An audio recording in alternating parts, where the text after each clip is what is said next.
后来乡亲啊，今仔日正大大代志，就是台北市长郭文哲宣布要来组党，将要来成立台湾民众党。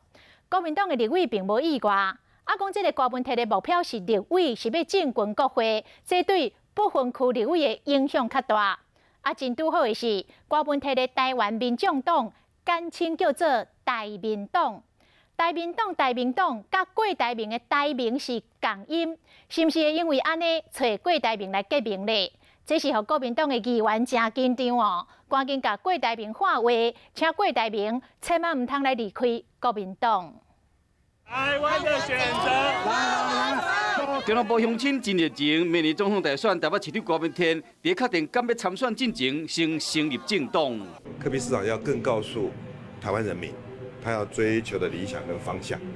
那我在这里是尊重跟祝福，能够帮台湾民主增加更新的动力，帮台湾人民在民主这一块道路上提供更大的帮助。半年前我们就听说柯文哲要阻挡，因为他到各地去招兵买马，所以意料中事，我们不意外。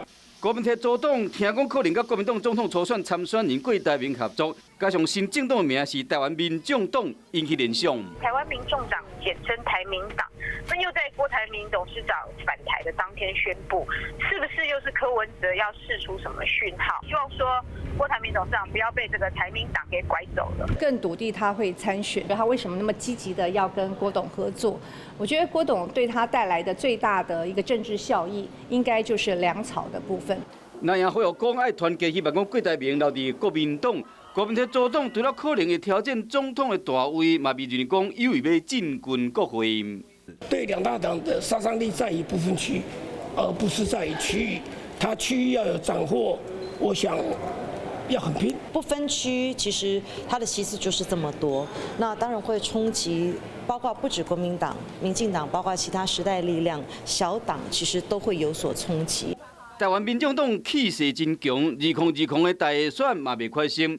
郭文哲的新政党恐惊会互台湾的政坛重新洗牌，国民党唔敢大意。